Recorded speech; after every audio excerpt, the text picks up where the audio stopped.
ఇంటికి గెస్ట్స్ వచ్చినప్పుడు తక్కువ టైంలో అదిరిపోయే బిర్యానీ కాంబినేషన్‌తో చికెన్ కర్రీని చేసి పెట్టారు అంటే చాలా ఇష్టంగా తింటారు. మిమ్మల్ని ఖచ్చితంగా మెచ్చుకొని తీరుతారు. ఇంకెందుకు లేట్ మరి ఇది ఎలా తయారు చేయాలో ప్రాసెస్‌లోకి వెళ్ళిపోదామా?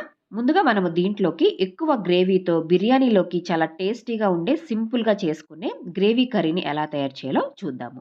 ముందుగా నేనిక్కడ ఒక అర కేజీ చికెన్‌ని తీసుకున్నానండి. శుభ్రంగా కడిగి తీసుకోండి. దీంట్లోకి ఒక పావు టీ స్పూను పసుపు, అలాగే ఒక 2 టీ స్పూన్లు కారాన్ని యాడ్ చేసుకోండి. కారం అన్నది మీ టేస్ట్‌ని బట్టి మీరు యాడ్ చేసుకోండి. అలాగే ఈ కూరలోకి సరిపడా ఉప్పును కూడా వేసుకొని ఇదంతా కూడా చక్కగా మ్యాగ్నేట్ చేసుకోవాలి. అంటే జస్ట్ మిక్స్ చేసుకోండి సరిపోతుంది. ఇలా అంతా కూడా చక్కగా ముక్కకి పట్టేలాగా ఇలా చక్కగా కలుపుకోండి. ఈ ముక్కలేమి కూడా మ్యాగ్నేట్ చేసే పని లేదండి. మీకు టైం ఉంటే ముందుగా కలుపుకోండి. లేదంటే అప్పటికప్పుడు ఇలా కలిపేసి పక్కన పెట్టుకొని నెక్స్ట్ ప్రాసెస్‌ని మీరు స్టార్ట్ చేసుకోవచ్చు. మీ టైంని బట్టి మీరు చూసుకోండి. నేనైతే మాత్రం ఇక్కడ దాన్ని మ్యాగ్నేట్ ఏం చేయలేదండి. జస్ట్ కలిపి ఉంచానంతే. ఇప్పుడు స్టవ్ మీద కుక్కర్ పెట్టుకొని దీంట్లోకి ఒక స్పూను ఆయిల్‌ని వేసుకోండి. ఇలా ఒక స్పూన్ ఆయిల్ వేసుకున్న తర్వాత ఆయిల్ వేడయిన తర్వాత ఒక ఉల్లిపాయల్ని ఇలా పొడవుగా ముక్కలుగా కట్ చేసి వేసుకొని కాస్త పింక్ కలర్ వచ్చే వరకు కూడా ఫ్రై చేసుకోండి. ఇలా పింక్ కలర్ వచ్చిన తర్వాత ఒక టమాటోని ఇలా చిన్న ముక్కలుగా కట్ చేసి వేసుకోండి. టమాటో కూడా కొంచెం సాఫ్ట్‌గా అవ్వాలి మనకి. మొత్తానికి కూడా బాగా ఫ్రై అవ్వాల్సిన అవసరం అయితే లేదు. జస్ట్ మనకి సాఫ్ట్‌గా అయితే సరిపోతుందండి. టమాటో, ఉల్లిపాయ ఇలా సాఫ్ట్‌గా అయిన తర్వాత స్టవ్ ఆఫ్ చేసుకొని అది కంప్లీట్‌గా చల్లారిన తర్వాత ఈ ఉల్లిపాయ, టమాటోని ఒక మిక్సీ జార్‌లోకి వేసుకోండి. ఆ తర్వాత దీంట్లోకి ముందుగా నానపెట్టిన ఒక 7, 8 జీడిపప్పుల్ని వేసుకోండి. వాటర్‌తో సహా వేసేసుకోండి. ఒక పావుగంట నానపెట్టుకుంటే సరిపోతుందండి. ఇలా వేసుకొని ఇలా మెత్తటి పేస్ట్‌లాగా తయారు చేసుకొని పక్కన పెట్టుకోండి. ఇప్పుడు నేను అదే కుక్కర్‌లోకి ఇంకొక 2 లేదా 3 స్పూన్లు ఆయిల్ వేసుకోండి. మీరు తీసుకున్న కూరని బట్టి యాడ్ చేసుకోండి ఆయిల్. నేనైతే ఒక 3 స్పూన్లు వేసుకున్నాను. నాన్ వెజ్ కర్రీలోకి ఆయిల్ కాస్త ఉంటేనే టేస్ట్ బావుంటుంది. ఆయిల్ వేడయిన తర్వాత ఒక ఉల్లిపాయి, ఒక 4, 5 పచ్చిమిరపకాయలు, కాస్త కరివేపాకు వేసుకోవాలి. ఇక్కడ పచ్చిమిరపకాయలన్నది మీ టేస్ట్‌ని బట్టి, మీరు తినే కారాన్ని బట్టి యాడ్ చేసుకోండి. ఇలా వేసుకున్న తర్వాత ఒక నిమిషం పాటు ఉల్లిపాయలు కొంచెం లైట్ పింక్ కలర్ వచ్చే వరకు ఫ్రై చేసుకొని, ఆ తర్వాత దీంట్లోకి 1:30 స్పూను అల్లం వెల్లుల్లి పేస్ట్‌ని యాడ్ చేసుకొని అల్లం వెల్లుల్లి పేస్ట్ అంతా కూడా బాగా పచ్చి వాసన పోయే వరకు కూడా ఫ్రై చేసుకోవాలి. ఇలా అంతా ఫ్రై అయిన తర్వాత మనం ముందుగా ఉప్పు, కారం కలిపి పెట్టుకున్న చికెన్ ముక్కల్ని దీంట్లోకి వేసుకొని ఫ్లేమ్‌ని హైలో పెట్టుకొని ఒక 2 నిమిషాల పాటు దీన్ని చక్కగా ఫ్రై చేసుకోవాలి. ఇలా మనము ఆయిల్‌లో దీన్ని ఇలా వేయించటం వల్ల టేస్ట్ అన్నది కర్రీకి చాలా బావుంటుందండి. ఈ స్టేజ్‌లో మీరు ఫ్లేమ్‌ని లోలో పెట్టి కుక్ చేస్తే మనకి ముక్కన్నది అంత మెత్తగా సాఫ్ట్‌గా రాదండి. అదే మీరు కొంచెం హైలో పెట్టి ఒక 2 నిమిషాలు మీరు దీన్ని చక్కగా ఫ్రై చేస్తే మనకి టేస్ట్ అన్నది బావుంటుంది.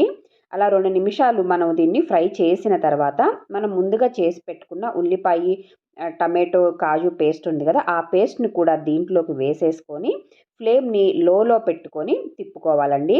జీడిపప్పు పేస్ట్ వేసిన తర్వాత ఫ్లేమ్‌ని హైలో పెడితే మనకి అడుగంటేస్తూ ఉంటుంది. అందుకే ఫ్లేమ్‌ని లోలో పెట్టుకొని దీన్ని అంతా కూడా చక్కగా కలిపేసుకొని మూత పెట్టేసి దీన్ని కుక్ చేసుకోవాలండి. ఒక 5 నిమిషాలైనా కూడా మూత పెట్టేసుకొని మధ్యలో అప్పుడప్పుడు తిప్పుతూ మనం దీన్ని కుక్ చేసుకోవాలి. ఒక 5 నిమిషాల పాటు చక్కగా కుక్ చేసుకోవాలి. చూడండి మనకి గ్రేవీ అనేది ఎంత చక్కగా వస్తుందో. ఈ 5 నిమిషాల పాటు మనం కుక్ చేసుకునేటప్పుడు ఫ్లేమ్ మాత్రం లోలోనే పెట్టుకోవాలండి. లేదంటే ఊరికే మనకి అది అడుగంటేస్తూ ఉంటుంది. జీడిపప్పు పేస్ట్ వేసుకున్నాం కాబట్టి ఇలా మధ్యలో అప్పుడప్పుడు కలుపుతూ ఒక 5 నిమిషాలు కుక్ చేసుకున్న తర్వాత ఇప్పుడు దీంట్లోకి ఒక స్పూను ధనియాల పొడి, అలాగే ఒక అర టీ స్పూను గరం మసాలాని యాడ్ చేసుకోండి. గరం మసాలా మీకు కావాలనుకుంటే ఇంకాస్త కూడా పెంచుకోవచ్చండి. మీ టేస్ట్‌ని బట్టి మసాలా అన్నది యాడ్ చేసుకోండి. ఆ తర్వాత ఫ్రెష్‌గా కట్ చేసుకున్న కొత్తిమీరని కూడా దీంట్లోకి వేసుకొని ఒకసారి అంతా కూడా బాగా కలిపేసుకోండి. ఇలా అంతా కూడా కలుపుకున్న తర్వాత దీంట్లోకి వాటర్‌ని యాడ్ చేసుకోండి. నేనిక్కడ చికెన్ మ్యాగ్నేట్ చేసిన గిన్నె ఉంది గదా! దాంట్లోకి తొలిపేసి అలాగే కుక్కర్ జార్ ఉంది గదా మనది, ఆ జార్‌ని కూడా తొలిపేసి దీంట్లోకి నేను వాటర్ ఏస్తున్నాను. మొత్తం మీద నేను ఒక హాఫ్ కప్పు వాటర్‌ని యాడ్ చేశాను. ఎక్కువ వాటర్ వేసుకోవాల్సిన అవసరం లేదండి. ఎందుకంటే మనకు కూరకే ఆల్రెడీ మంచి గ్రేవీ ఉంది. జస్ట్ మనకి అడుగంటకుండా ఒక హాఫ్ కప్పు వాటర్ వేసేసుకొని అంతా కలుపుకొని కుక్కర్ విజిల్ పెట్టేసి మీడియం ఫ్లేమ్ మీద ఒక్క విజిల్ తెప్పించుకోండి సరిపోతుంది. ఒక్క విజిల్‌కే మనకి కూర అన్నది చక్కగా ఉడుకుతుంది. మీకు చూస్తేనే తెలుస్తుంది చూడండి. కూర అన్నది మనకి ఎంత గ్రేవీగా చక్కగా వచ్చిందో. ఇలా వస్తే మనకి పర్ఫెక్ట్‌గా మనకి బిర్యానీలోకి మాత్రం చాలా బావుంటుందండి. రైస్‌లోకి బావుంటుంది. కానీ బిర్యానీలోకి కానీ, చపాతీలోకి కానీ కాస్త గ్రేవీ ఉంటే టేస్ట్ ఇంకా బావుంటుంది గదా! సో, మీరు కూడా ఇలా ట్రై చేసి చూడండి. సూపర్ టేస్ట్ ఉంటుందండి. చాలా క్విక్‌గా గూడా అయిపోతుంది. టైం కూడా ఎక్కువ పట్టదు. ఇంకెందుకు లేట్ మరి ఎంతో టేస్టీగా ఉండే చక్కటి చికెన్ గ్రేవీ కర్రీని నిమిషాల్లో ఇలా తయారు చేసేసుకోవచ్చు కదా! మీరు కూడా ట్రై చేసి టేస్ట్ ఎలాగుందో నాకు కామెంట్ బాక్స్‌లో కామెంట్ చేయటం మర్చిపోకండి. మనం గ్రేవీ కర్రీని రెడీ చేసేసాం గదా! ఇప్పుడు దీంట్లోకి అదిరిపోయే టేస్టీతో చాలా క్విక్‌గా కుక్కర్‌లో మనం బిర్యానీని ఎలా తయారు చేయాలో చూసేద్దామా మరి?